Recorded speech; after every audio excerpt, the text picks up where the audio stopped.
All right, amazing. Woo! We are live. Hello, beautiful people. Sorry for the little delay. Welcome. Let us know if you can hear us, if you can see us. We'll wait a couple of moments for people to jump on. And yeah, I'm really looking forward to this today. Yeah, Hedvig, me too. how I'm so incredibly excited. I feel like this is a culmination of a lot of hard work, and we still have some work to go, but it's so incredibly excited. I'm just like buzzing. Yes. So, everybody watching, let us know where you are watching from. If you are pumped, give us an emoji in the comments. We are pumped to be here with you. And today is going to be extremely, extremely valuable. I guarantee that for you because we've got a couple of surprises coming up today as well. So, we are going to, as per the title of our live stream, have a little bit of a check-in or a mindset reset. What do you say, Hedvig? What would you what would you call it specifically? Definitely a mindset. I don't want to say reset, but I think definitely a mindset shift, and hopefully maybe the start of a reset, because mindset resets take time. Maybe a recalibration. We can call it a recalibration. So what we're going to do today is we're going to pose 3 incredibly powerful questions to you. And as a bit of a surprise, we also are going to be delivering a live coaching session. So we're going to invite 2 people in and really show you live how these questions can engage some deeper thought and create some powerful action that you can take into your own learning. But first of all, I would like to introduce you to my beautiful friend and business partner, Hedvig. You may have seen her already on my Facebook page or here on the channel. But Hedvig, tell us, who are you? Show us your brilliance. Thanks, Lina. So just for a quick intro, because I don't know, at the moment, I can't quite see who's here, who's not here. I'm sure I know some of you, and I'm sure I don't know a lot of you. So just to put it briefly, I am a language coach primarily. I also work with a wonderful startup. So I have a bit of a foot in the door in the language learning world and in the kind of coaching and startup and tech world. And I really enjoy over the past kind of 2 or so years that I've been working as a language coach. Originally, I called myself a language teacher, but I'm not going to get into why I don't identify myself with that anymore. But I now have a qualification as a neuro-language coach, which I really love. And it combines neuroscience with coaching and language learning. And I'm really excited about this new project that Lina and myself have been working hard on. So yes, me too. And I think it's really important to mention like the key vision behind this and the key message that we really want to portray. And I know that each one of us has our own little spin on it, but something that you guys watching will know is that with all of us, there are so many different domains of life that we are active in. And just like language learning is never only about languages, it's also about us. It's about how we see the world. It's about personality. It's about connection. It's about relationships, and all of that is so important. And I think that what Hedvig and I have noticed in the space and in the industry is that a lot of those other points don't get touched on as much. Would you agree? Absolutely. It's funny the lack of focus it's had, I think. And also because it comes up a lot in my private one-on-one or small group coaching sessions is, those other areas are the ones that often we end up talking about more than, Precisely. well, how do I learn this piece of grammar point? Exactly. Like the most potent situations that come up are always the ones that are really important to us. And they're often with other people, relationships. You get asked more, how do I actually, tell my partner that I'm angry in a language, or how can I express myself at work, rather than, hey, listen, I saw this irregular verb and didn't quite catch it. I mean, it does come up. It does come up. But we essentially want to ensure that after our session today, you come away with more clarity around your goals, yourself, what it is that truly drives you behind your language learning. And that's why we're going to pose these 3 important questions. But I'm going to share the overview. Hedvig, do you want to take us through the full shabam for today? Absolutely. Thank you. So let me just get that bigger on my screen. Yeah, so first and foremost, I know that some of you might be, maybe if it's the end of the day for you, you might be, listening to this while cooking or doing something else. You'll get the most out of this by actively participating. Obviously, it's up to you what you end up doing, but we really do think that active participation is going to be the way that you get the most out of it. And I think we've sort of covered introductions of Lina and myself, but we'd also love to get more of you commenting who you are, where you are in the world, and also why you're here. Maybe, what's the reason that you found this interesting, and what do you hope to get out of it? Because that's going to be really useful for us. Exactly. I just want to jump in quickly there and underline the point, guys. It really is, you get out of it what you put in. And this is not difficult. It's not rocket science, but all it takes is just thinking for a moment, answering these questions, and, being active is where the brainstorming starts and the ideas come in, and that change really occurs. Yes, thank you.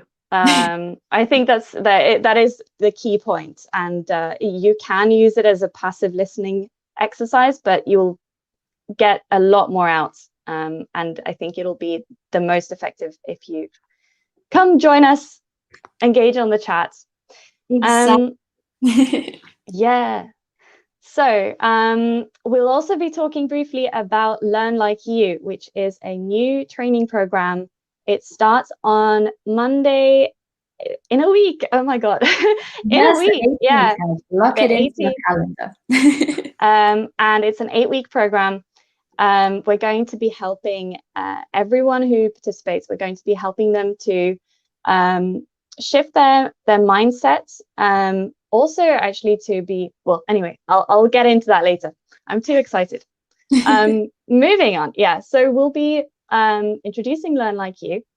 We'll also be introducing 3 powerful questions, and really encourage you here to engage with them, think about them. It's completely up to you, but if you like, you can add your answers or get some discussion going in the comments. And finally, if you have any questions for us, any questions about the course, then we'll have a Q&A at the end. Yes, exactly. So this is really more about you all watching. We want you to get engaged. We want you to, as I said before, get as much out of this as possible. So the more questions you ask, the more it will benefit you. We are your mentors here. We want to help you. So let us know what languages you are learning, why you wanted to join into the live stream, what you hope to get out of it. And we look forward to interacting with you. Yes. So, Learn Like You. Shall we talk about Learn Like You? Yes. Do you want to do this part, Lina? Sure I thing. know that I can go on and on, but let me do that. Let me give that one to you. No worries. So I've minimized this a little bit, guys, because I want to be able to see what you are writing in the chat as well. So Learn Like You. For those of you who have been following me for a little while, you will have known, actually back in 2018, this concept, and I'm super giddy, so I'm gonna be like jumping around and bouncing around every time I talk about Learn Like You, Hedvig. It's like, oh my god, I can't believe this is happening. That's why I asked you to do it, because I was like, I'm just gonna go off on a rant. Yeah, so this started with a simple seed. I was sitting in a cafe here in Berlin back in 2018, and I thought, you know what? I speak a couple of languages, about 7. I've got some experience in coaching. And there were these other interests that I had. And I thought there has to be a way that we can merge personal development. Because as I said, like personal development next to languages, next to communication is like my second love. And it was just serendipitous that fast forward 2 years after a lot of mistakes, after a lot of kind of self doubt and also just lack of clarity, I came across this beautiful woman. And we had a call, and everything we were saying, do you guys know that feeling when you meet someone, and it could be your language partner, it could be one of your best friends, somebody at work, and you just feel like you've known that person for ages, and that everything you say, it's like a mirror back to you, that they say that happened to me too. This was our conversation. And Lina, as you're saying that, that I think that's exactly what I said to you during that conversation, that first Mhm. conversation we had, because I said, well, why hasn't anyone put personal Yeah. development or almost like psychotherapy into language learning and language coaching? Because they do go hand in hand, and there are so many techniques there, from coaching, from well, actually from therapy, but we're not therapists. But combining some of those techniques, I think that's where we both very much Mm. aligned. Exactly, exactly. And that's the thing, and kind of a slight tangent, but point that I want to underline is no matter what your area of expertise is, whether you're an engineer, you're a teacher, you're a doctor, you're a student, there is something from the field that you have studied or the experiences that you've had in your line of work or just in your life that will help you in your learning journey. Because everything we've ever had to do in life is to do with learning. So there are so many transferable skills and, you know, tools that you can use from all your domains that you can apply to your learning. And this is essentially, I would say, the key thing that we want to help you realize. So to next to that, to, understand yourself, understand how your preferences and your personality all play a role, so that you don't fall into that trap of looking at, as we say in German, I will always use this phrase because it just comes across beautifully, 0815, which means like your average types of, methods. And a lot of people I saw this in my university studies, for example, of people truly embodying the belief that I am not good at language learning simply because they were never taught how they learn. And one of the key things is that in education, the well, generally our education systems across the world are geared more towards extroverted learners. So they push extroversion in terms of there's a lot of group work, there's a lot of, speaking all the time, and the introverts kind of get left behind. So what Hedvig and I are doing is basically we've done the research, we've dived in deeper into the psychology and into neuroscience as well, and looked at, well, how can we use all of these tools that we have, all of these methods we've learned to help people find their truest why, their truest form of learning, and that they can be excited and they can be motivated and develop that into something that they can use and abide by and develop in their own way to develop these sustainable learning habits. So that's kind of the rough overview. Anything to add? I would just add that I think you've touched on it, but there's when you're learning a language, there are so many transferable skills.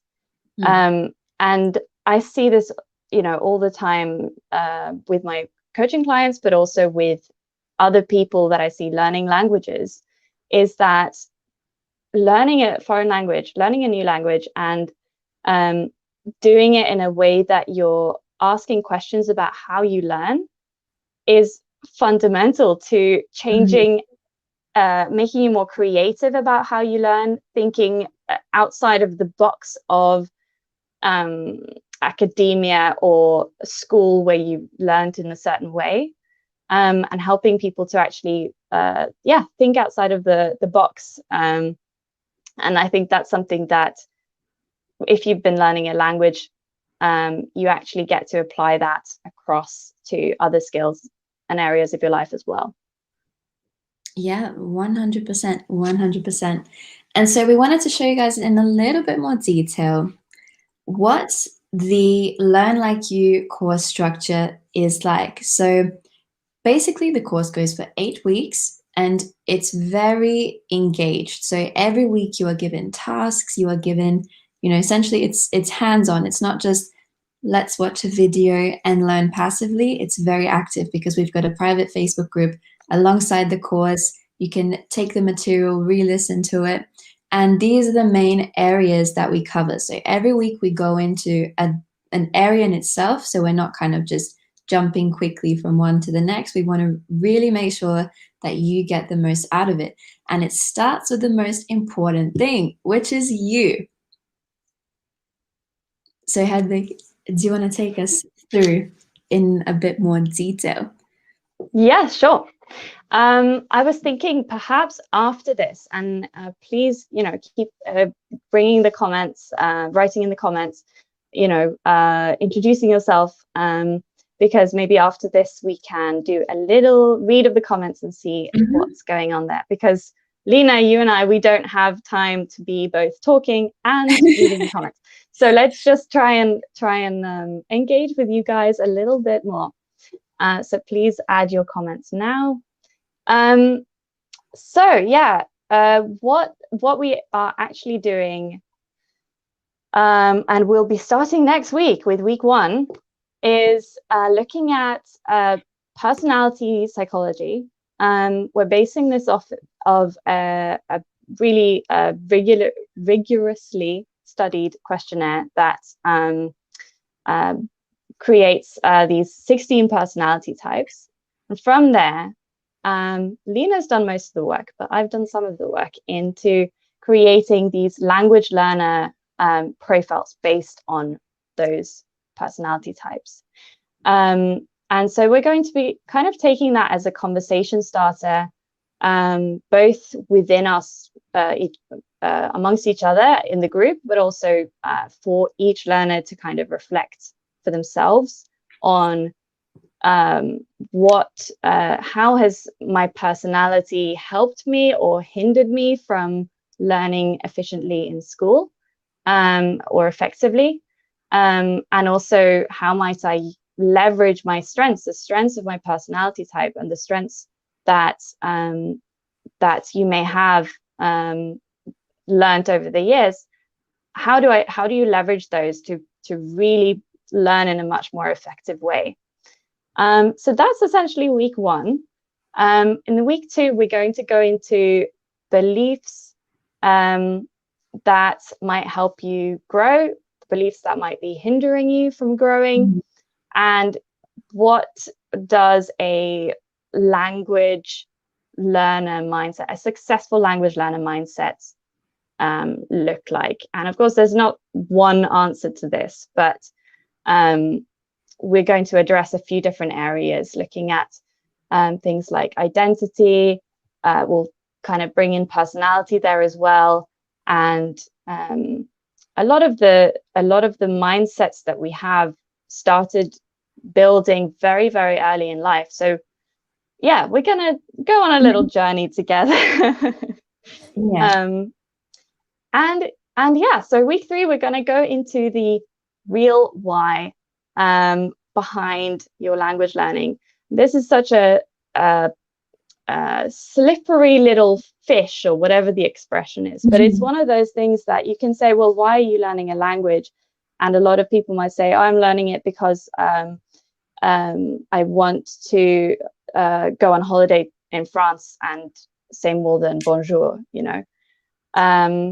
and I said that with a little English accent because I thought that's more Yeah, that's maybe a little bit more realistic. But anyway, so sorry, I don't know where I'm going with this. But yeah, so what is the real why? It's something we have to dig for a little bit deeper. And that leads us nicely into setting goals, because once you know why you're learning a language, you can kind of take that and start to set realistic goals, goals that you can achieve, that are ambitious but not too ambitious. And I just want to jump in there. So in terms of goal settings, goal settings is goal setting.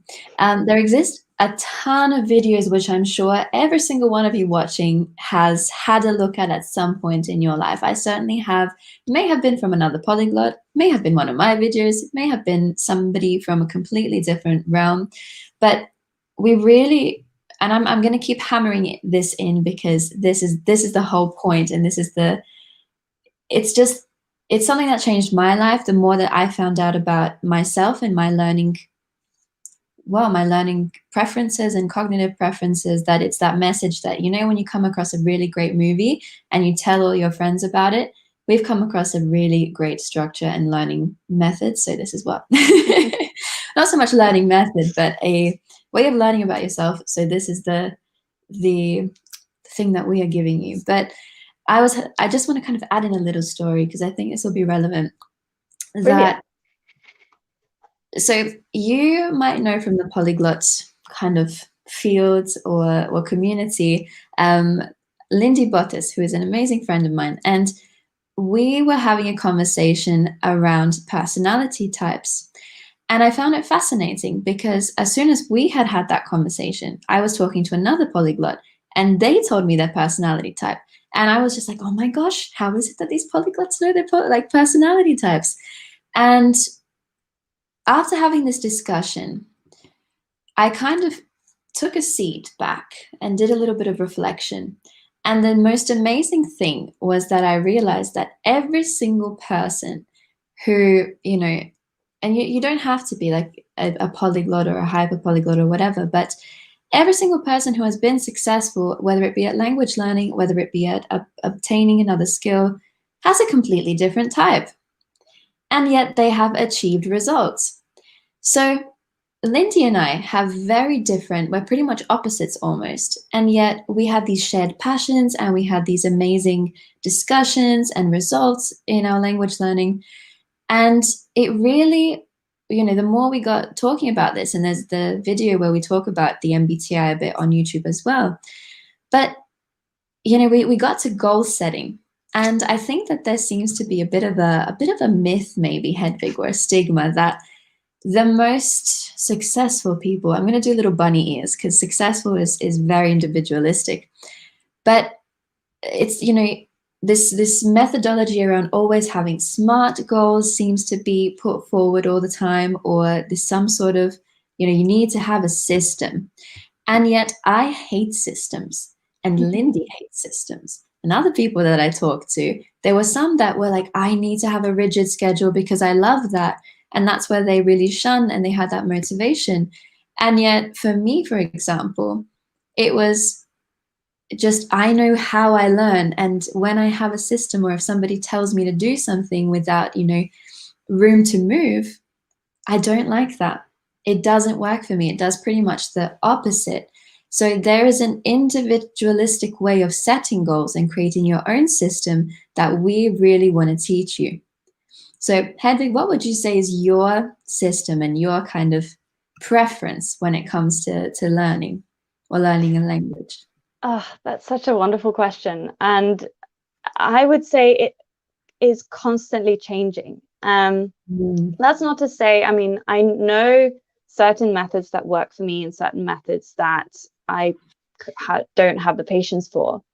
But what I've found is that if, for example, previously I might have had a language goal last year of learning enough Italian to get by as a tourist before I was going on a trip to Italy. And that was a very concrete goal for me. It also meant that I I was quite structured and quite systematic about Mm. how I was doing it. I only had a short period of time. I had about 6 weeks, I think.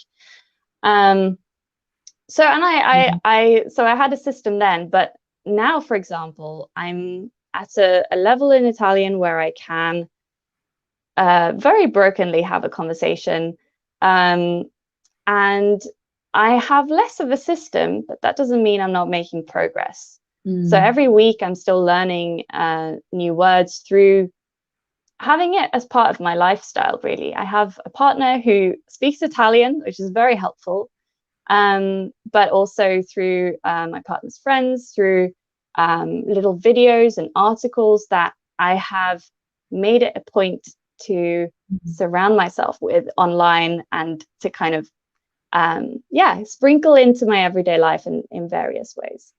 Mm. So currently that's kind of my system, as Yeah. much as it is very sporadic, but it's working. And I love what you said. I just want to go back to that point because it's extremely relevant. And I want you guys to pay attention to this. It depends on your goals and the amount of time as well that you have. Your goals are going to be extremely, extremely different at different points in time, even, this week compared to next week. So, for example, if you are studying to sit an exam, so I had a French exam a couple of months ago, and I was studying, 3 times a week, and there were these expectations and kind of the subject material that needed to be studied, and it was a lot. So, of course, I was going to put more effort into it and more time because my goal meant, or the goal that I wanted to reach meant I had to put in extra work. Whereas now, casually learning Portuguese, I just make it a point to speak it every day, a little bit every day, or every 2, 3 days, and that's enough. So it really depends on your goal. So now we come to the fun part. So, as we said, we had a little bit of a surprise for you. We are going to invite 2 individuals to answer some questions. Shall we put up the questions first, or shall we? How should we best do this? Well, Lina, if you go into presentation mode, and I know that means you're not going to be able to see the chat, then you'll be able to present each question one at a time. Yeah. So if I enter if I go into full screen, then I can't actually see this live stream anymore. The joys of technology, guys. All right, we'll invite. No, do we want to show the question first, or do we want to invite our people first? Let's get an introduction from everyone first. Let's have a little look at where people are, what they're saying. Take a moment, take everything in. Yes. So exactly.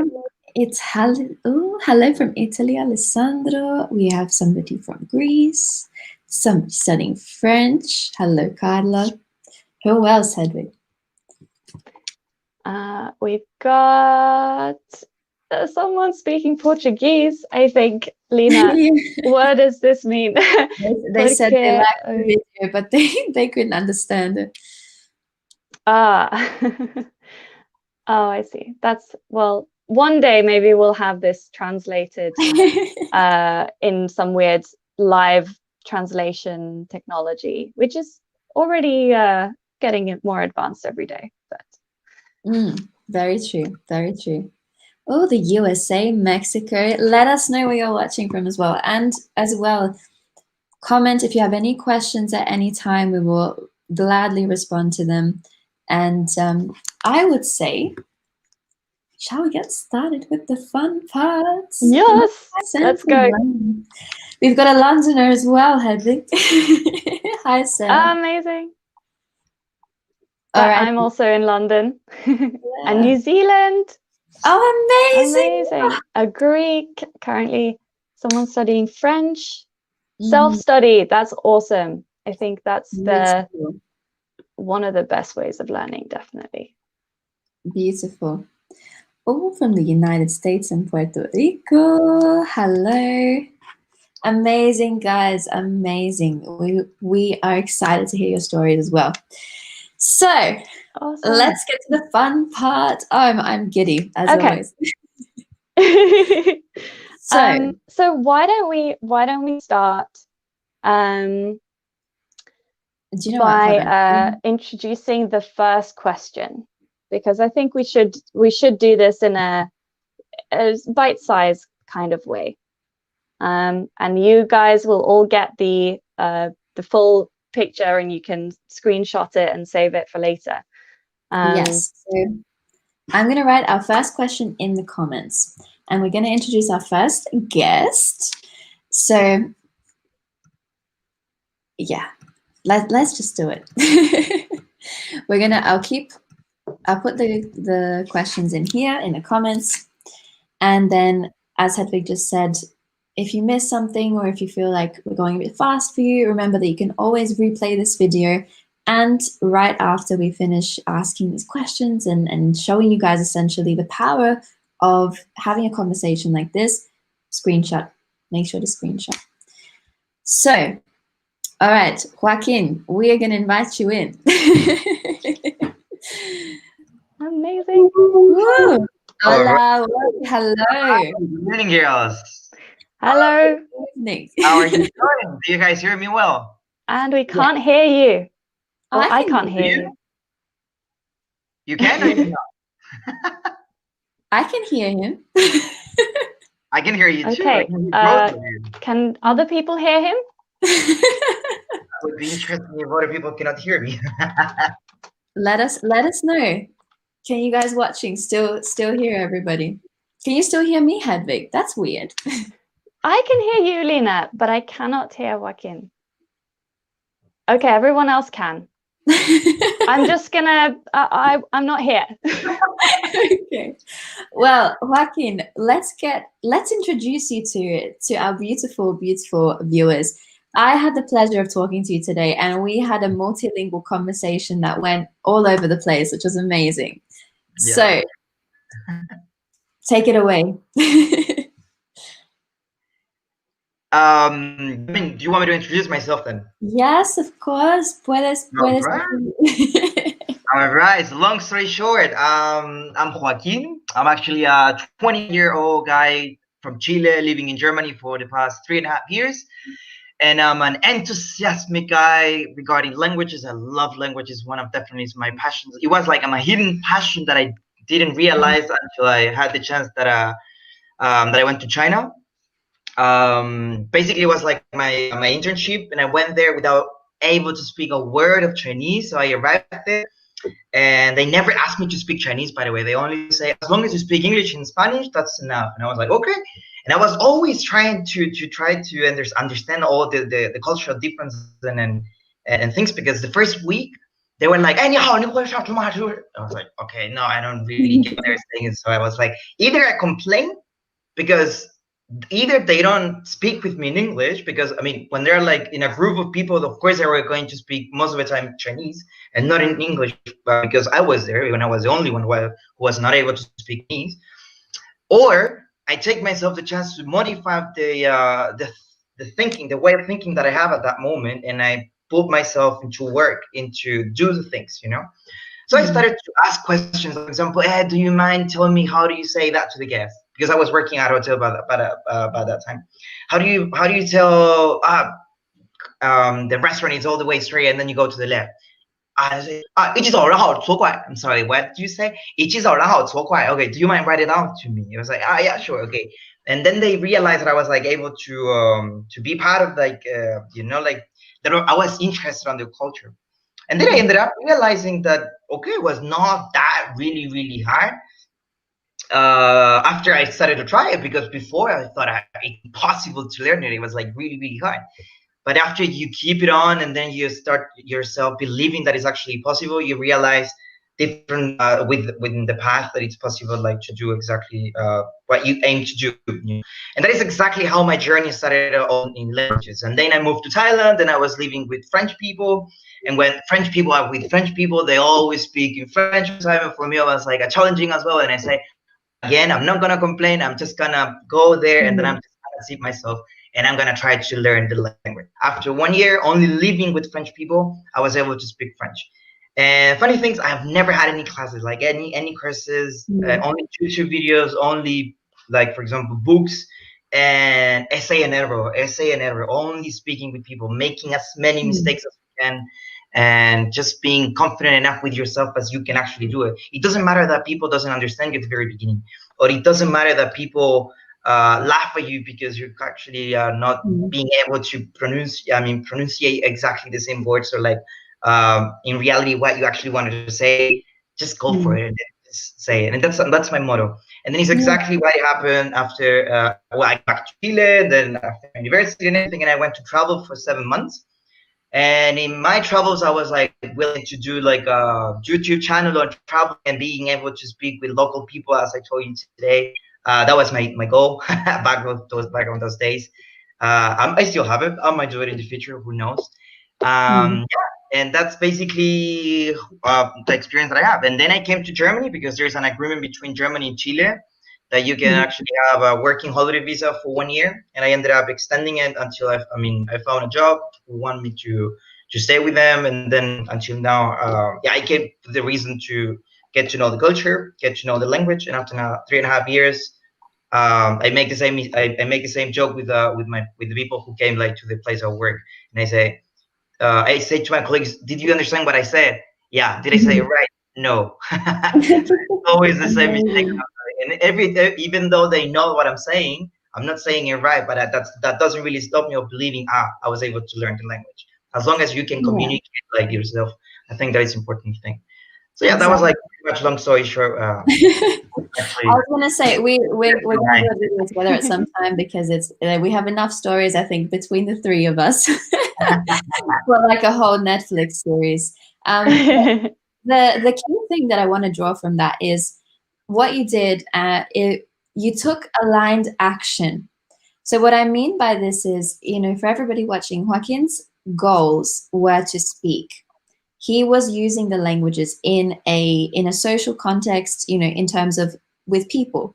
So the aligned action and the aligned risks were, I know that this is the thing that I need to do. I need to speak to get out of my comfort zone, to grow, to learn, to improve. So that's that little barrier of fear that he had to overcome to get to his goals quicker. So for every single one of you, in every domain in your life, there is some sort of aligned act of courage, aligned action that you need to take to get to what is necessary. But Hedvig, the first question, I'm putting into the comments now. Lina, and you're dropping me into this amazing conversation, and I have been able to hear you, by the way, Joaquin. I think there was just a I have not really nice. We can hear you. We can hear you. I can hear you. I can hear you now. Yeah. And but you're dropping me into this amazing conversation, and I have so many questions. But I'm gonna stick to, for the sake of this workshop, I'm gonna stick to the 3 that we have. Okay. But I do feel like I have to ask one question to set the context first, which is, do you currently, and what is your current language learning goal? My personal, it's just as long as I'm able to communicate with people in daily basis, that's my goal. I don't need any, even though I'm working in that's a funny question. I mean, a tricky one, I would say, because I'm working in a professional environment that requires a professional German, which I don't really have. But at the end, you compensate it with a different thing that you do have, which is actually the communication skills, So I might not really be good at it, like speaking fluently, completely German, 100%, because German, there's so many jokes about that it's a language that it takes years and years to learn. So I don't really have that level. So my aim, of course, is to improve as much as I can. However, it doesn't really stop me to do what I am. So my goal is like, as long as people can understand what I'm able to, what I want, what I really want to say, I'm happy with that. So my goal is just to be able to speak and other people to be able to understand what I want to say. Amazing. So can I just clarify that and try and rephrase it in one sentence? So Of course. what I'm hearing is that you're amazing. Thank you. So your goal then, as I understand it, is to be able to be understood and understand when you're in a German speaking context in your work. I mean, yeah, in a way, yeah. So basically, I understand what other people needs from me, say that people understand what I do need from them. So it's like mutual communication. So yeah, like what it like. I know I simplified it for you, but I hope that that covers it kind of broadly. So the first question then, now we have the context, is what have you tried to reach that goal that worked really well? I didn't really get that question. Sorry. So you have done different things to reach this goal, to work towards this goal. Right. What have you tried that worked well? Like that you did something, or the things that you did that you thought this was amazing in helping me progress and achieving my goals in speaking in these languages, or in the current one for German? In the practical way, I would say podcast, a lot of podcasts. Amazing. And in the real life one, just talking, just going and speak with strangers as much as I can sometimes. Of course, when you're in a group of friends, trying to get to know their friends, trying to go into a party and trying to get to know other people. But that is also kind of my personality. I'm a really open-minded person, so I will go and talk to everybody. If that person doesn't talk to me, okay, wish a good day, and next one. It's like that. Amazing. Why would I stop myself from saying, oh, that person doesn't really want to talk to? Okay, sometimes I go here in Germany and I go and talk with old ladies, you know. Sometimes they might be bored, and I say, and I just go, even here, I go and I see a lady that it seems to be nice, and I go and I say, sorry, do you mind if I ask you one simple question? And it depends on the way they react. Is it like, depends on yeah, or yeah, sure. And if it's like, yeah, sure, for me, it's like a go, you know. And sometimes I spend hours, like 2 hours talking with random people. And then, do you understand what I'm saying? No, I mean, yeah, it's nice, but you're 3 years in Germany and you can speak like that. Wow, unbelievable. And that is like a little bit of motivation that you do have. So it's like, that is the best way that I have, that it has worked for me. Just go and talk with as much people as you can.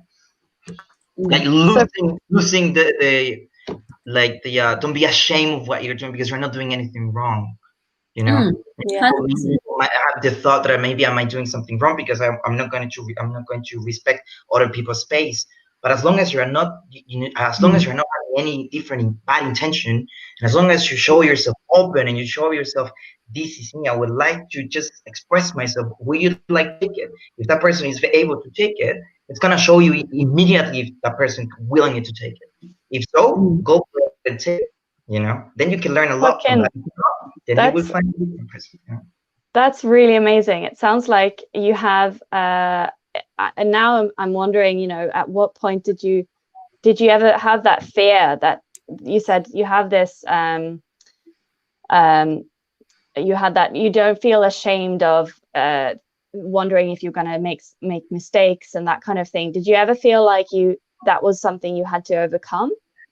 Definitely, yeah, especially in Germany. When I started to work here in Germany, I came with all this background, you know, with all the languages, Portuguese, French, Chinese, and stuff.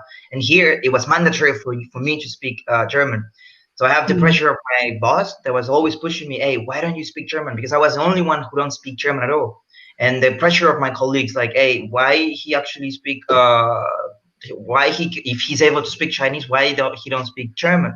And I was always like having the pressure, you know, like go to a school, speak like German. But within 2-3 months, it was 2-3 months where pretty much every single day I had people behind me and saying, you need to do that, you need to do that. And for me, it was like, yeah, I know I have to just give me some time, because I know I'm gonna reach it at some point.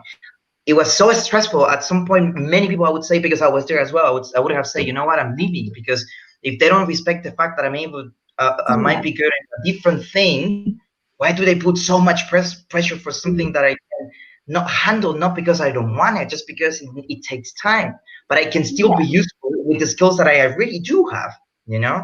It was really stressful, and I thought about quitting. I mean, about quitting out, and then I said, you know what? That is the easy way at the end, because then you don't face the situation. And I said, I promised to myself that you will learn so much if you overcome that situation, you know? And at the end, after a year and a half, they didn't want me to go. You know, I changed the position, and then I changed to a different company, and they didn't want me to go. And then I said, no, we're gonna need this working. You know, we're gonna need that. I mean, we're gonna miss that. It's like, well, thank you very much for your time. I learned so much from you guys, and it's time to move on. But it is indeed, like, of course, it wasn't easy, and I was afraid, and I wasn't sure, like, if I was going to make it or not. You know, like a new country, new people. I was alone. You know, I didn't know anybody, and it makes everything harder, like double or triple harder. You know, and at the end, when you overcome that situation and you learn that you were able to do that, wow, it gives you like, it start to be like a rocket, and you start to go like so much confident in yourself. So amazing, Joaquin. I would love to I love you. I love your stories, but we have another person to come in as well. So we want to really get down to the. All right, I'm gonna try to. And we want to help you with our questions as well. But I think the one key thing that I want to translate to everybody as well watching is that it's about valuing yourself. So I definitely have, I can think of 100 examples where I relate to Joaquin and all of that. And the fear never goes away. I was saying this, I think, to you today, Hedvig. Fearlessness doesn't exist because we as human beings are all made up in the same way. God gifted us with this beautiful thing called a nervous system and our primal intuition that whenever we enter one of these social situations or we're talking, or we're kind of forced to speak in a new language, or we're in a situation that's unfamiliar, the fear is gonna come up. But it's about managing it, about valuing yourself. And this is why the first thing that we look into is about identifying your personal experience, your mindset, what your beliefs are, and tweaking them to see as well, what is it that is stopping you that might actually just be inside of your mind. And once you, as Joaquin, like you said, once you step out of that situation, or you realize, hey, I know what my vision is. I know what I want to achieve. I know where I'm going. It doesn't matter that these people at my office don't see that, or they're asking me, why haven't I learned anything yet? That's generally just a projection from them about their own inability in some way, or maybe they have their own reasons for looking down on you, but that has nothing to do with you. So guys, remember this. If you're thinking of a situation right now where you might have been shamed, or you might have been belittled for your skills or lack of, so remember, nothing anyone does is ever to do with you. So next question, Joaquin. What have you done or tried that didn't work well? Where you're like, this was a waste of time for me.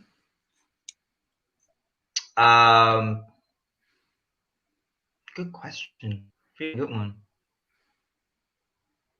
Procrastinating. That hasn't worked out. Well, of course that doesn't work out. But yeah, just like saying, but I would say it's also like a little bit of a Latino thing. Yeah, I'll do it tomorrow. Take your time. No worries. And like moving it until, I had a plan of like learning a different skill that I wanted to, that I'm like really paying attention now since 3 years. So since 3 years, I'm being like 2 months really motivated, and then I leave it aside, and then 1 year after, and then blah, blah, blah. So like reading, for example, as well. I really want to start reading. I bought books. I read like 20 pages, and then I just don't do it anymore. And I was like, okay, then I need to go. It's not my priority. I know that at some point I will do it, because it's like I bought it because I really want to know it, but it's not a priority. But I mean, yeah, setting up like priorities in this situation, I would say it's like one of the things that it hasn't worked that well. Yeah. One of the key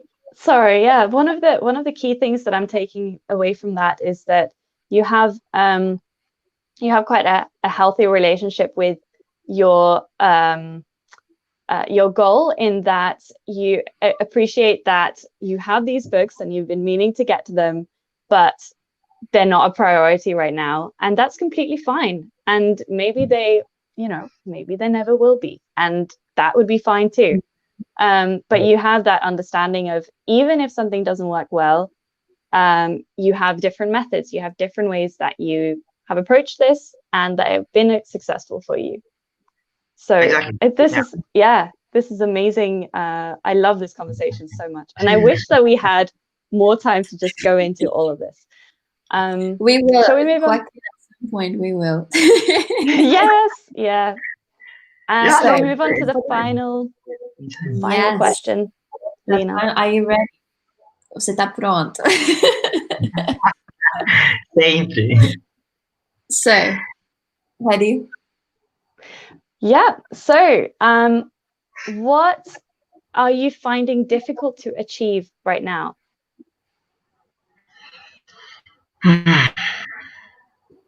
Wow. Oh, it's an interesting question. Boom. Power lies in it. To create my own business. Ooh, Yeah. that's a big one. Yeah. It has been difficult, not because that's a bit deeper. It hasn't been difficult, not because I where to. I think it's because I don't know really what where to start. I know I have that and that and that and that and that, and I haven't take the time to put them all together and say, okay, let's go. Because as long as I know that I have them all together, I will do it, whether it work or not. I know that I will do it at some point because it's on my mindset already. I do know, because everything I faced a situation before, and when I was able to gather all the things together, I was able to do exactly what I planned to do. Whether it worked or not, it doesn't really, it depends on how much you really try it at the end. Of course, as long as you try as much as you can, the more chances you're going to have to succeed. But at this very moment, I have been able to gather different situations that I have in mind, because I have several different ideas and I don't know from where to start. So basically that has been that I haven't been able to achieve. I can completely relate.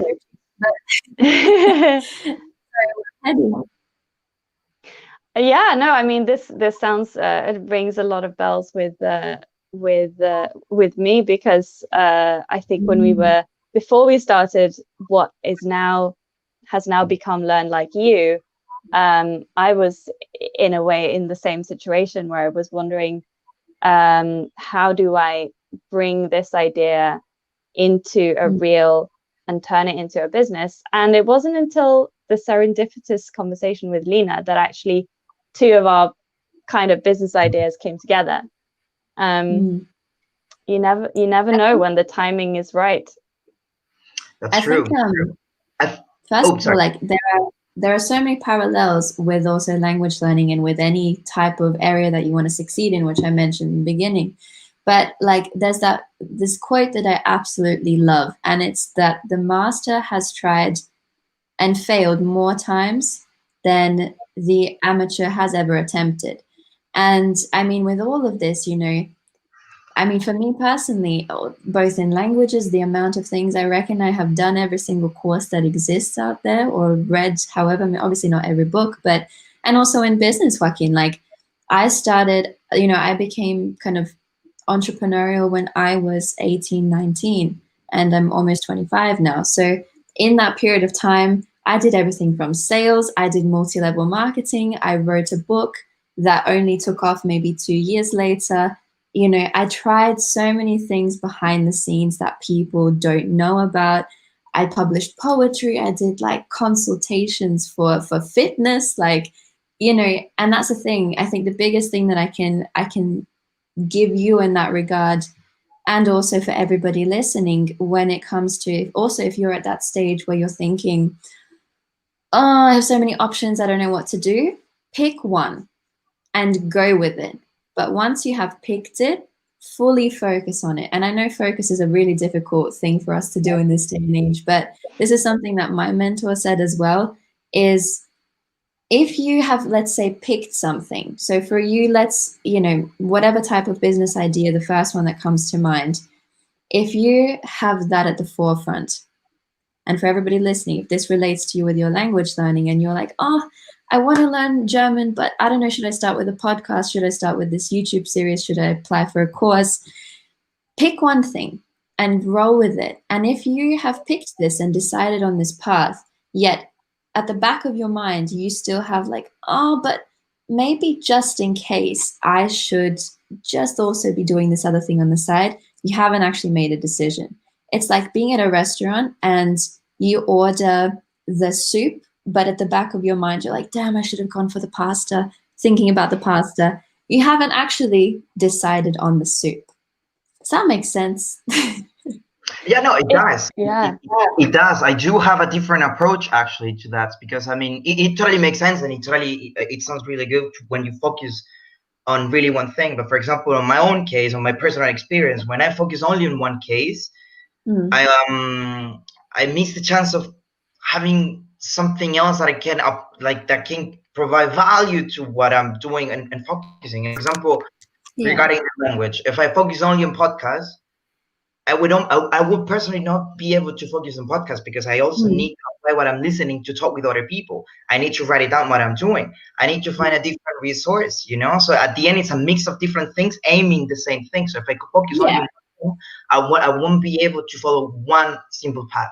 I need to go one path having different kind of sources of valuable information that I can use to go on the same way. And that is exactly the struggle that I do have right now, because I know exactly what I would like to do, and it's something related with people. Because I don't know if you can tell, but I love to speak with people, and that's exactly what I've been doing the last 12 years. You know, also professionally, because I work in hospitality. So hospitality, you have to have communication with people. You have to have patience. You have to deal with stress. You have to deal with several different kind of personalities. You have to deal with different methods. You have to deal with so many different things that you learn with time. If I focus on that, I would have to be able just to, for example, just go on the path. So that's why for me, I would say it works better when I try to grab different things that helps me to go along the way. Yeah, that's true, but that's the core difference, that you have a path, whereas what I was talking about is that, like, for example, I also do 10 different things, but they're all surrounded around one core thing, and I didn't do all of those things at once. I spent 4 years establishing one thing, slowly along the side establishing other things, and it's more like, as well, for everybody watching, like, not doing everything all at once, which means all in the same week, all in the same month, like having your priorities straight. But that's amazing, Joaquin. And we're going to move on now to our next beautiful guest. So thank you so much for your input. You're more than welcome. Your energy. Hedy, anything you want to add? All right. I just you, and thank you for having me here at any time. Just just let me know if I can.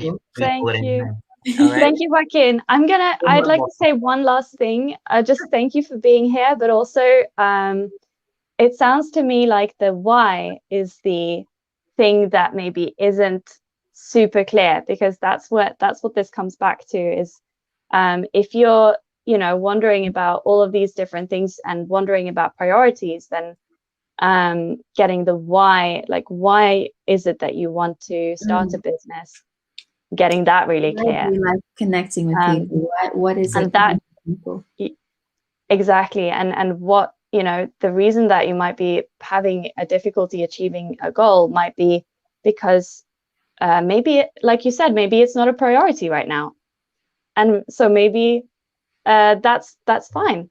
So the why isn't strong enough to push you to do it right now. Right. That would be my words. I agree with words. Both words, like really, really nice. Thank you for giving this kind of feedback. It's really, really, I think it's really useful, like in order to help somebody to improve and then to get things back together. So I really appreciate it, guys. Oh, we appreciate you. Thank you. Yeah, we really do. Thank you so much, Joaquin. You're welcome, guys. Great. So Jamal, are you ready? Are you ready? Yeah. Hey guys. Hello. Good evening to you both. Thank you. So, Hedy, meet Jamal. Everybody, meet Jamal. Hi. Hedy, the way that I met Jamal was very much kind of like me and you. He asked me for an interview. His interviews actually inspired me to do interviews, and this is how everybody learned like you came along. So actually, Jamal, you're kind of It comes full circle. It's beautiful. Exactly. We're so excited to have you here. Can you introduce yourself? Tell us a bit about you and your language goals as well. Sure. So, hello everyone. My name is Jamal. I live in London, and I actually returned to London 2 years ago. I was actually in Japan for 5 years. I was working in a public high school, and before going out to Japan, I didn't speak a single word of Japanese, but it was always a country that I wanted to visit because not many people know this, but I was really into the Japanese underground indie music scene, and those artists, like as awesome as they are, because they're not so well known, they'll never come to England to perform live, right? So I was like, there's only one way I'm going to get to see these guys. It's to go to Japan. So one thing led to another, and I ended up in Japan and teaching. And it was great. Like I said, I was there for 5 years. I managed to pick up the language on the way, similar to how Joaquin also managed to pick up French just through immersion. And after 5 years there, I'm now back in London. Oh my God, loving that, guys. I was too in the UK up until a couple of months ago. Yeah, I think we just missed each other actually. We did.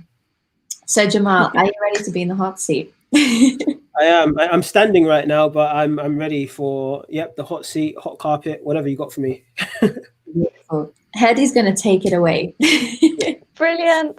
Jamal, thanks so much for introducing yourself, for being here. And we're just going to kick off with, in your language learning, what have you tried that worked really well for learning?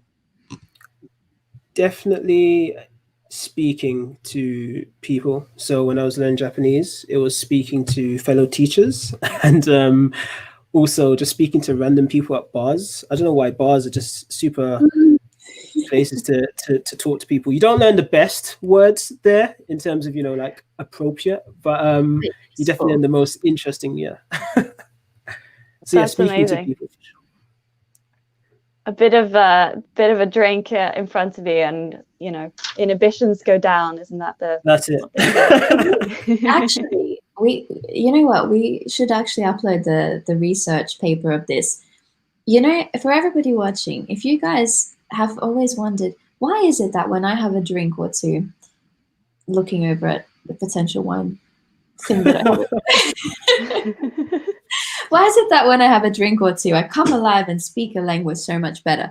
There are studies on this, guys, and it is exactly what Hedwig's saying. Like, it's to do with removing your inhibitions. You're in a different state, and I think it's actually a bit of a placebo effect as well, that you think, I have an elixir to blame my mistakes and failures on, but it works. It works. It's crazy, yeah. It's like, here we say obviously it's communication, but like in Japanese they have this word called nomunication, and it's like nomu means to drink, right? And it's like a mix of nomu and communication. It's a thing. Like I love that. Can you write that Can you write that down? I love that. Yeah. Sure. Yeah. Has anyone else heard of this? I feel like we should just mention that alcoholism is also a thing, and we're not encouraging or endorsing drinking. This is actually water. Yeah, same water here. No, but we're just talking about every now and then when you want to have a drink. One drink. Yeah. So, Jamal, the next question for you. What would you say across your learning, you tried that didn't work well at all? I would definitely say textbooks. Textbooks just didn't work for me, man. Like, I would open one and sit there for an hour and it just wouldn't go in. What was it about the textbook specifically? I don't know. I just felt I felt like I was just too trapped, like enclosed, as to what it is I'm learning. And I always questioned whether the stuff I was learning was applicable to everyday life. A lot of it, especially in Japanese, was really formal stuff. But I read it in a textbook. That when I go out, I wouldn't hear it. Or if I did use it, it'd be like, "Yo, bro, why are you speaking so formal? Like, chill." You know what I mean? So yeah, we just never gelled. Me and textbooks, we just didn't really get on very well. Yeah, I don't know if it's just personality or if I don't have patience. But yeah, textbooks, I would have to say. Great answer. I think a lot of us can relate to that. Not enjoying textbooks. Yeah. I have to say though, yeah, definitely agree with you. Like textbooks were not ever on my speed dial, but there was a time when they were really useful, and I have to actually say, surprisingly, even though I like with Portuguese, for example, haven't picked up a single book or class or whatever, but when I was studying German, I actually had some pretty awesome textbooks that I still have here. So guys, if you're learning German, Schritte, I can actually recommend. And I think the difference was maybe the way that the teacher used the textbooks, but I found them for the upper levels. So like when I hit, C1, like university level stuff, that the textbooks had really detailed exercises that helped me expand my vocabulary a lot more. But as a beginner, I definitely didn't find them useful because I wanted to get the ball rolling as quick as possible, and they felt like they were more limiting. Yeah, 100%. Yeah. So that brings us to our final question, Jamal. What goal at the moment are you finding difficult to achieve? That's a really, really good question. So the goal I'm finding hard to achieve right now is expressing myself in more kind of meaningful conversation in Japanese. So for example, my girlfriend's Japanese, and I was watching a movie the other day, Halle Berry Kidnap. Super simple film, the plot super simple. But she came in halfway through, and I wanted to explain to her what had happened up to that point. But like all the words that I wanted to use to explain, I'd never really used in like everyday life. It's not like every day using kidnap. Do you know what I mean? So I just found it really hard. So yeah, that's a goal of mine, is to be able to express that and to convey those, more kind of complex ideas. But it's super hard for me to achieve right now. Maybe it's because I don't use it as much. And like I said, I'm not a textbook guy. So yeah, unless I'm talking about kidnappings in conversation, it's not it's not gonna happen. That's the thing. Actually, speaking of kidnapping, no, guys. So this is a beautiful tip. I would say, like, using something like that, like you found a beautiful gap in your knowledge and in your learning. And I always say, like, to my clients, that whenever you're learning a language, and one of the common things is like, and this happened to me as well, I completely relate. I think one of the best lessons I had was an argument with an ex-boyfriend, because it taught me how to express my true needs in German, because it was frustrating not being able to do so. Yeah. But I think, like, what I say is always, when you're learning a new language, it's not like you lose your entire intelligence and personality. You're just you're just translating essentially yourself in your native language or in another language into that one. And along the way, you have a beautiful process of being able to take on that awareness and picking and choosing a little bit more precisely, how is it that I actually want to say this in Japanese? Or, maybe, like, what ways are there to express this in Japanese? But actually, that's not what kidnapping was about. The kidnapping thing is, like, for me, I love anything to do with, like, crime novels and psychological, dramas and things like that. And one of the best things I've found, Hedy, this might be something for you as well, that there's a kind of a publisher here in Germany who publishes language learning books in French, in German, Italian, and English as well.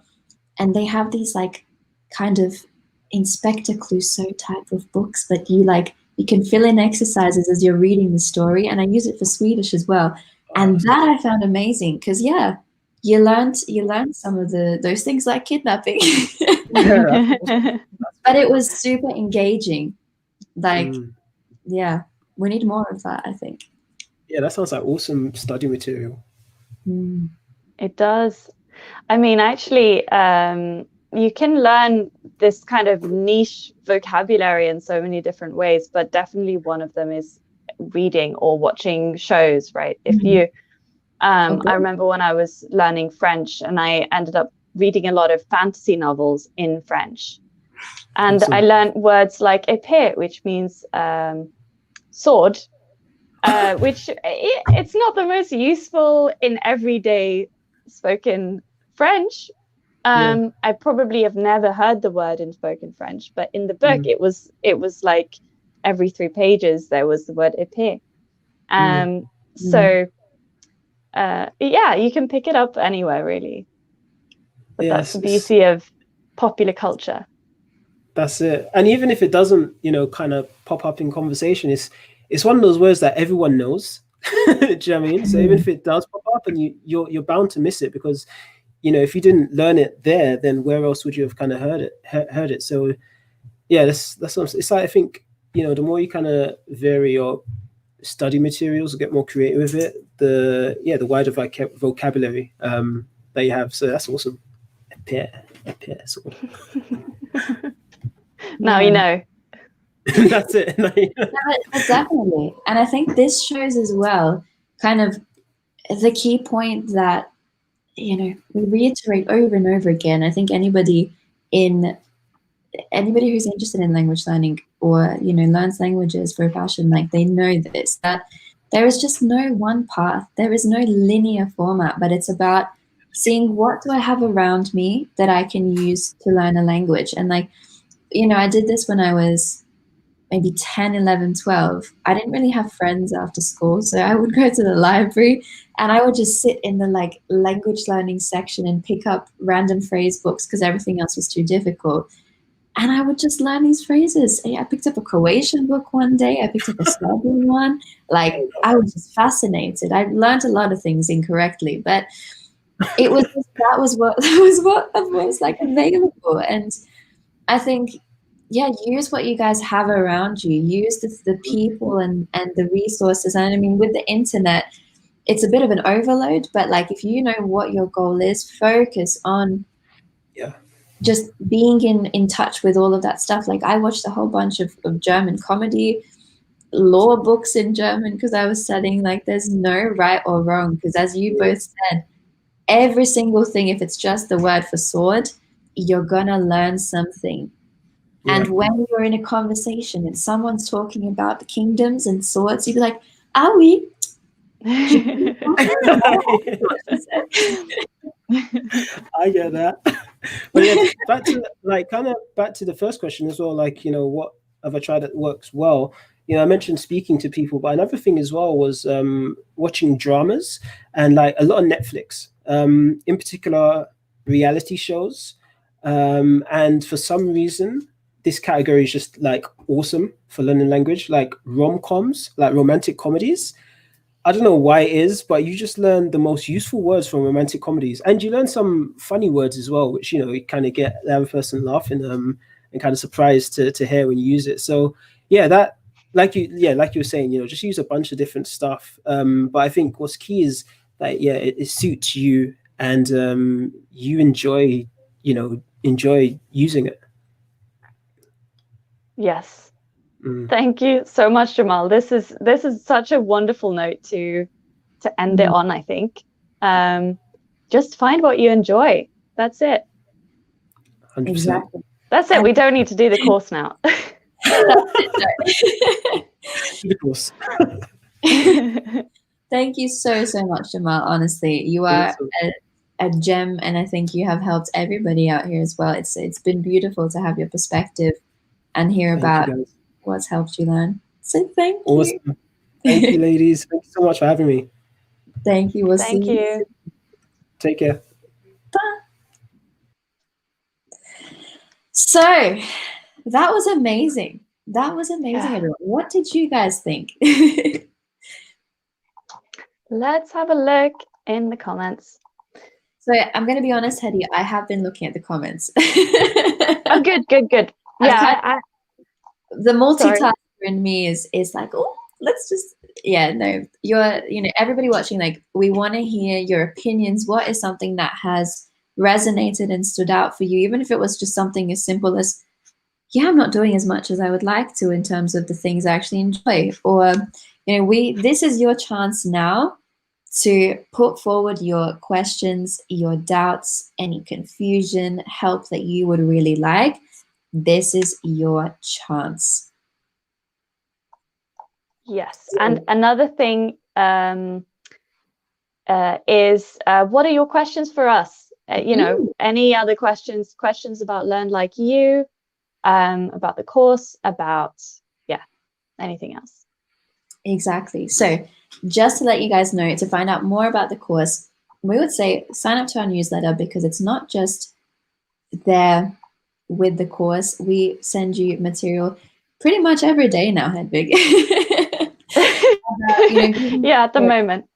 Yeah. So it's, we want to make sure that we help you as much as possible and get down to each individual inquiry that you might have. So you can check out our Instagram page, which is Like You Learning, Facebook as well, Like You Learning, and we will put in the link here to our newsletter as well. So you guys make sure to sign up to that. Just put it in. Amazing. This is the teamwork makes the dream work here. Yes. And you can also check out via the newsletter, or we will put the link here as well, to our Soundwise. You can hear the first episode. It's out on our main page around what this personal development / personality type of language learning course, what is Learn Like You even about, and kind of getting the first little bit of inquiry within going through our first episode. So we've got a lucky lady asking, is grammar important at the beginner level? Do you want to start? Yeah. Go, Lina, go. Lucky lady, I'm going to ask you, is grammar important to you right now? Because at a beginner level, I would say, just from my experience, a little bit. But it depends, once again, on your personal goals. So it depends on your linguistic background as well. For example, if you are learning a language that is related to one or from the same linguistic family or linguistic tree as one that you already speak, then I think you can maybe, if you don't feel called towards grammar, you can put that aside for a little bit. But grammar is also a very broad term. Grammar isn't just, about verbs. Grammar is about sentence structure, which you actually learn as a beginner from the first minute that you get in touch with the language.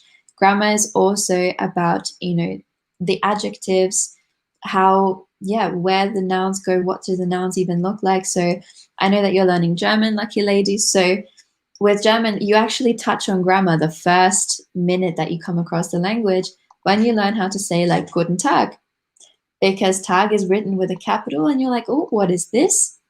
So I guess, like, from my perspective, it depends on your goals, but, like, drawing it down to what is actually my short-term goal right now that I'm trying to achieve? Where does grammar come into this? Are you excited by grammar?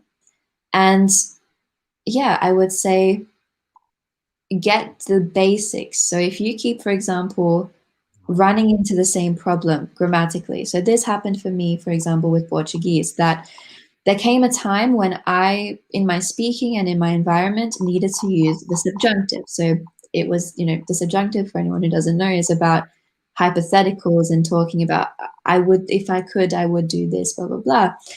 And I kept just making the same mistakes, and I'd never learned it. And that was the first time I thought, it's time to actually explore this grammar. And the grammar was fun because I saw the relevance of it, and I saw the purpose, and I could tie it back into my everyday life.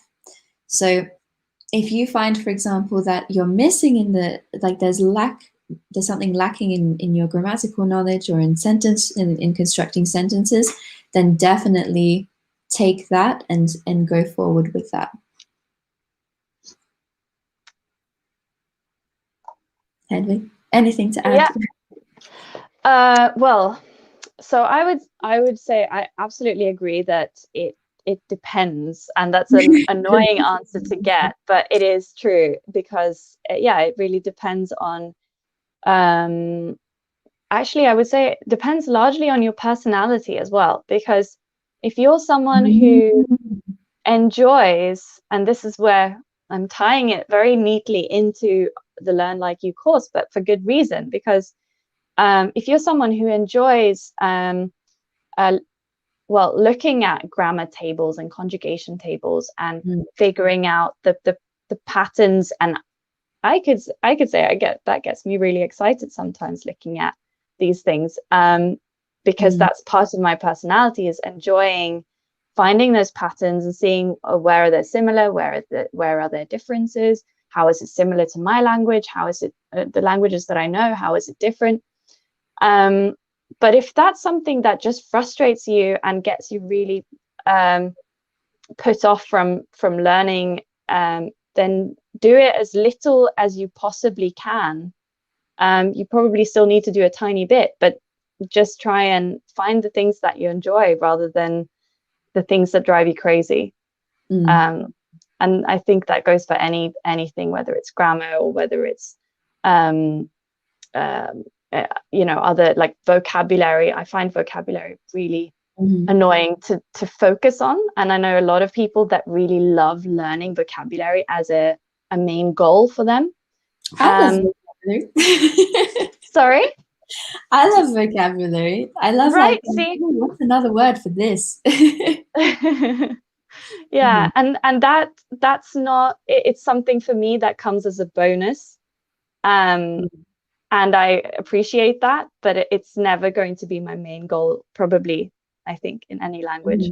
So exactly. Yeah, I think it depends a lot on what you like. If you enjoy grammar, do it, go for it. Yeah, but that's it. And for every one of you as well, I'm going to set you a bit of a challenge for after today. So what we want you to do is we want you to go onto our Soundwise page. Listen to that. I'm actually going to make this kind of mandatory to everybody, like a teacher, to everybody listening. No, you are going to get so much value out of this. Listen to our first episode, because this is where we touch on personality. It's completely free. All you need to do is just go on the link, and it's a 7-minute audio. Listen, we talk about the differences between extroverts, introverts, judges, perceivers. But before you do that, take the 16 personalities test. For your own sake, because exactly, like, we know how we learn and we go forward with our goals because we know what our preferences are, what our cognitive preferences are. And we use some of those, all that information to reflect on our journeys, to reflect on our goals, and see how we can move forward in a way that suits us best. And we want you to do that as well. So this is your challenge, guys. And comment below as well this video, which will be on my channel, once you have done that, what your type is. That's the challenge. Yes.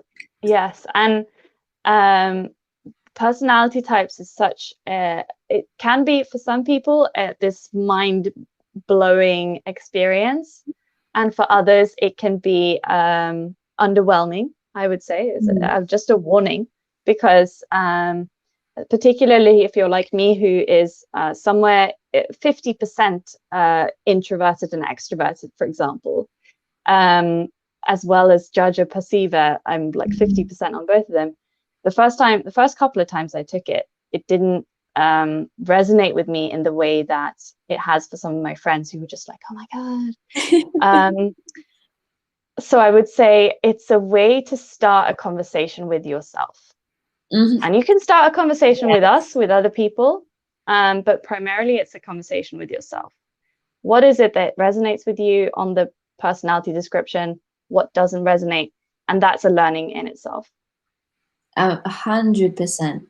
It's about you learning about you, and as well, completely. I think you put that so beautifully. You know, starting a conversation with yourself. I know that when I started exploring kind of the personality types 2.5 years ago, 3 years ago, I this is, I think, a little bit of a funny one to finish off. I debated against my type. and my type is the debater. So some irony in that. I was very much, I looked at all of the points and played devil's advocate and thought, no, but I can see that, but this isn't the case. And then I read the title and it was debater, and I thought, I'm just gonna close the screen. It was, So, was it too true, too close to home? a little bit, but that's the Yeah. thing. There is, and I guess this is really important to mention as well, guys. There is no such thing as a good type or a bad type, because actually every single one of the functions that is within your personality or the cognitive preferences, we all have them. It's just that we have trained one or the other more than the rest of them. So we all have, you know, that's why they're called cognitive preferences. We all have preferences, just like we all have preferences in our learning. If somebody likes vocabulary, as Hedy said, and the other person really loves finding patterns, doesn't mean that the person, like, that you liking patterns and being able to find them really quickly, that you can't learn vocabulary or you can't do the same thing. It's just a preference. And learning about your strengths and weaknesses helps you then discern, okay, what have I been doing that's been working? What hasn't been working? Yeah. So, Lina, by any chance, do you have the link to the podcast right here? Because I I'm just do indeed. so we can put it in the chat. Yeah, so I've just posted it, guys. It's in there. Take a look.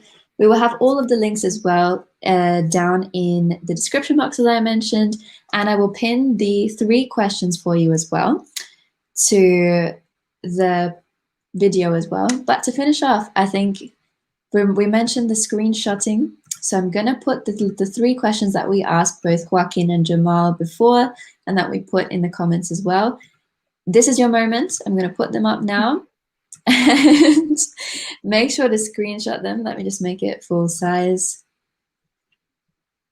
So You remembered? Yes, the 3 powerful questions in your language learning. What have you tried that worked well? What have you tried that didn't work well? And what goal are you finding it difficult to achieve? Well, I really enjoyed this session. Me too. And I hope everyone else did as well. I think we still have quite a good engaging crowd. Everyone's been quite active on the chat and everything, so appreciate that. Yes, amazing. Thank you so much, everybody, for participating. As we mentioned, if you have any questions, feel free to type them in the comments as well. Let us know. Send us an email as well, so you'll have our email once you sign up to the email list. And oh, look, Jamal is an ESFP. Yeah. Amazing. Love it. So exactly, for anybody wondering what are these 4 letters, go and take the test. It's the 16 personalities. And thank you so much for being here, participating. Check Learn Like You out. You won't regret it. And Hedy, final words.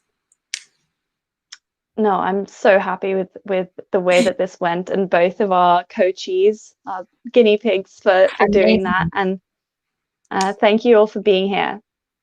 Thank you so much. And we will see you very, very soon. You can look out for more videos from us as well. And yeah, once again, thank you to Jamal, Joaquin. Thank you, everybody, for participating. And ciao. Good luck in your learning. Ciao.